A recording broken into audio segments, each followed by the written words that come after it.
So we are here with classification of neuron, that is a nerve cell. So हम देख रहे हैं types of neuron. तो neuron के बहुत सारे types है. अब ये भी डिपेंड करता है कि तुम कौन सा बेसिस यूज कर रहे हो टू क्लासीफाई. तो पहला हम क्लासीफाई कर रहे हैं on the basis of number of poles, कि एक न्यूरॉन में कितने पोल्स होते हैं. तुमने स्ट्रक्चर ऑफ न्यूरॉन पढ़ा होगा तो तुमको पता होगा कि न्यूरॉन में there is a cell body, dendrite, axon. Okay, so सबसे पहला है यूनिपोलर न्यूरॉन. यूनि मतलब क्या? वन. मतलब इस न्यूरॉन में सिर्फ एक पोल है. तो ये न्यूरॉन कैसा होता है? ये न्यूरॉन कुछ ऐसे, for example this is the cell body और इसमें से बस एक एक्सॉन बाहर आ गया. This is the cell body और इसमें से एक एक्सॉन बाहर आ गया. तो ये है यूनिपोलर न्यूरॉन. सिंपल, कोई डेंड्राइट्स नहीं है, सेल बॉडी उसमें से एक एक्सॉन बाहर आ गया. ये है तुम्हारा यूनिपोलर न्यूरॉन. ये ज़्यादा यूजुअली हमको इनवर्टिब्रेट्स में देखने को मिलता है, बट वर्टिब्रेट्स में भी होता है. वर्टिब्रेट्स में कहाँ होता है? एग्जाम्पल इंपॉर्टेंट है, याद रखना. ऑटोनॉमिक नर्वस सिस्टम और सेरिबेलम के अंदर एक सेल होता है जिसको बोलते हैं ब्रश सेल्स ऑफ सेरिबेलम. तो इस ब्रश सेल ऑफ सेरिबेलम कैसा होता है? ये एक यूनिपोलर न्यूरॉन. तो सबसे पहले हमने देखा हम क्या कर रहे हैं, classify on the basis of number of poles. तो सबसे पहला वाला है एक पोल, एक सेल बॉडी, एक एक्सॉन, बस बात खत्म. तो दिस वाज यूनिपोलर. दूसरा जाते हैं बाइपोलर. तो बाइपोलर कैसे होने वाला है कि हमारे सेल बॉडी है, इसमें से एक बड़ा प्रोसेस बाहर आ रहा है. बड़ा प्रोसेस क्या होता है?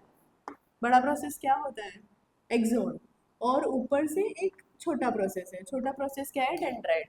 तो एक ऐसा न्यूरॉन जिसके अंदर दो प्रोसेस है, एक डेंड्राइट है, एक एक्सॉन है, इसको तुम क्या बोलोगे? Bipolar neuron. अब ये बाइपोलर न्यूरॉन कहाँ होता है? रेटिना के अंदर देखने को मिलता है. ऑल्फैक्टरी रिसेप्टर न्यूरॉन, जो ऑल्फैक्टरी है, ऑल्फैक्शन इज स्मेल, तो इसका जो रिसेप्टर न्यूरॉन है ना, ये भी कैसा होता है? Bipolar neuron. अब नेक्स्ट जाते हैं स्यूडो यूनिपोलर. स्यूडो यूनिपोलर मतलब क्या होता है कि एक ये है सेल बॉडी, समझो ये है सेल बॉडी, ठीक है, ये है सेल बॉडी. इसमें से निकल रहा है न्यूरॉन. तो जैसे ही न्यूरॉन निकला, आगे जाके ना वो दो पार्ट में डिवाइड हो जाएगा, सेंट्रल एंड पेरिफेरल.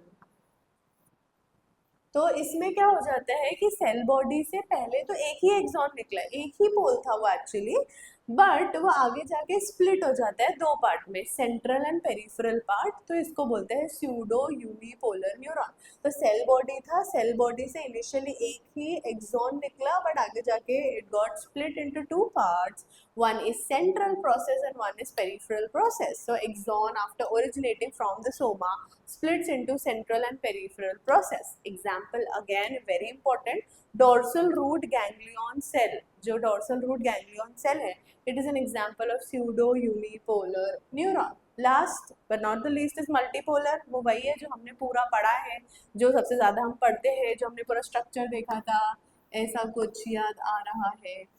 नहीं याद आ रहा है तो प्लीज़ पढ़ लो, इम्पोर्टेंट है. तो ऐसा हमने डेंड्राइट्स देखा था, ठीक है. फिर यहाँ पर हमने एक्सॉन देखा था, एक्सॉन टर्मिनल देखा था. तो यहाँ पर देखो कितने सारे पोल्स है, इसमें कितने सारे प्रोसेसेस है, बहुत सारे डेंड्राइट्स, एक सिंगल एक्सॉन. इसी को तुम बोलते हो मल्टीपोलर न्यूरॉन. और स्पाइनल मोटर न्यूरॉन्स इसके एग्जाम्पल होते हैं, ठीक है. ये सबसे यूजुअल वाला है. तो this was classifying the neuron on the basis of कितने पोल है. तो कितने पोल हो सकते हैं? सिर्फ एक पोल, एक एक्सॉन, यूनिपोलर. दो पोल मतलब एक एक्सॉन, एक डेंड्रॉन, उसको बोलोगे बाइपोलर. स्यूडो यूनिपोलर, पोल तो एक ही था, एक ही एक्सॉन निकला, बट उसने दो पार्ट में डिवाइड कर लिया, सेंट्रल एंड पेरिफेरल, उसको स्यूडो यूनिपोलर बोला. लास्ट इज द मल्टीपोलर, बहुत सारे पोल्स है, बहुत सारे डेंड्राइट्स है, एक एक्सॉन है. Now the next classification of the neuron, that is according to the length of axon, कि एक्सॉन की लेंथ के बेसिस पे न्यूरॉन्स को हमने डिवाइड कर दिया दो ग्रुप में, Golgi type 1 and Golgi type 2. तो गोल्जी टाइप 1 में क्या हो रहा है कि ये जो न्यूरॉन्स है ना, इनके एक्सॉन्स बहुत ही लॉन्ग है, तो ये न्यूरॉन्स क्या होंगे? लंबे. गोल्जी टाइप 2 में क्या होने वाला है? एक्सॉन है शॉर्ट, तो न्यूरॉन कैसा होने वाला है? शॉर्ट. तो ये था अकॉर्डिंग टू लेंथ, बहुत ही सिंपल है. एक्सॉन बड़ा तो गोल्जी टाइप 1, एक्सॉन का लेंथ छोटा तो टाइप 2. एग्जाम्पल में क्या है? कॉर्टिकोस्पाइनल ट्रैक्ट एक चीज होता है, अभी के लिए बस एग्जाम्पल याद कर लो. कॉर्टिकोस्पाइनल ट्रैक्ट के जो न्यूरॉन्स है वो गोल्जी टाइप 1 में आएंगे. कॉर्टिकल इनहिबिटरी न्यूरॉन्स जो है वो गोल्जी टाइप 2 में आएंगे. नेक्स्ट क्या है? अकॉर्डिंग टू फंक्शन, कि उस न्यूरॉन का फंक्शन क्या है. अब देखो हमको पता है कि जो न्यूरॉन है ये सेल्स है जिसमें सिग्नल्स जनरेट होने वाला है. ठीक है, सिग्नल्स या तो ब्रेन तक जाने वाला है या तो ब्रेन कुछ सिग्नल बॉडी तक भेजने वाला है, इफेक्टर ऑर्गन तक भेजने वाला है। तो ऐसा signal which is going from your body parts to your brain is called as sensory signal. कुछ सेंस हुआ, you touched some hot object or whatever sensation, the sensation of light, temperature, anything। तो ये जो sensation तुमने feel किया है, ये कैसे फील किया?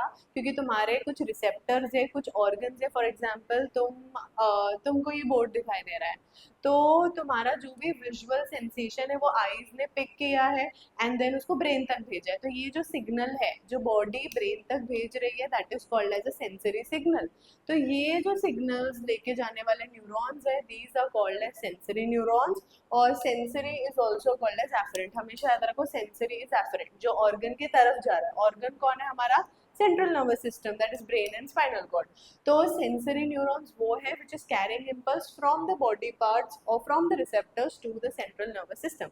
तो ऑपोजिट क्या हो जाएगा? Motor neuron. अब ब्रेन ने इंटरप्रिटेशन किया कि ये बोर्ड है, ये चैप्टर है, व्हाटएवर जो भी तुमको दिखाई दे रहा है, वो रिजल्ट सिग्नल के फॉर्म में ब्रेन ने फीड किया और वो सिग्नल वापस आया। तो जो सिग्नल ब्रेन से टुवर्ड्स द इफेक्टर ऑर्गन जाता है, that is called as a motor neuron. And motor के साथ the word associated is always efferent. तो this was the classification according to function. तो फंक्शन के हिसाब से न्यूरॉन कैन बी सेंसरी और motor. Sensory also called as efferent, motor also called as efferent।